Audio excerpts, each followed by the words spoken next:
आध्यात्मिक यात्रा में गति के लिए कुछ चीज़ों की बात मैंने की थी। कुछ थेरेपी हैं, कुछ प्रक्रियाएं हैं जिनका अगर हम लोगों ने अपने इसमें जीवन में आजमाया उनको अगर, तो हमारी आध्यात्मिक यात्रा को गति मिलती है, हमारी ध्यान की यात्रा को गति मिलती है। जो गहरे ध्यान में जाना चाहते हैं उनको कुछ थेरेपी ज़रूर करना चाहिए। और आज देखिए कि देश भर के आश्रमों में तो वो चल ही रहा है।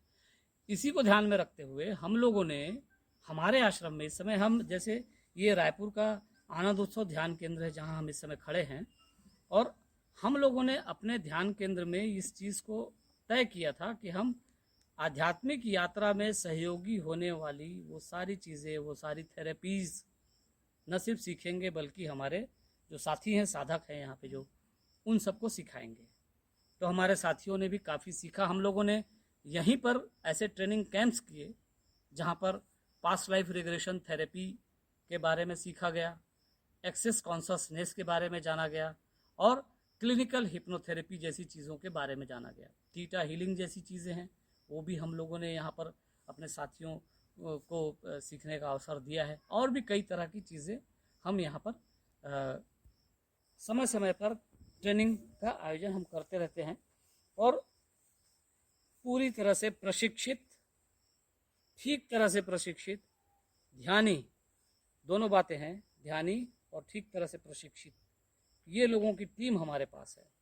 और इस टीम के जरिए हम जो है कोशिश कर रहे हैं कि आध्यात्मिक यात्रा पे निकले लोगों को किस तरह की मदद दे सकें, कितना उनको बेहतर हम अवसर दे सकें। देखिए, अगर आप आध्यात्मिक यात्रा पे जाने के लिए तैयार हैं और आपने तय कर लिया है कि आप उस यात्रा पे ज़रूर जाएंगे, तो फिर आपको एक चीज़ करने की ज़रूरत है, वो है उन सब चीज़ों को ढूंढें, उन सब बातों को ढूंढें जिनसे उस आध्यात्मिक यात्रा में मदद मिल सके। और उन्हें ढूंढना ही पड़ेगा।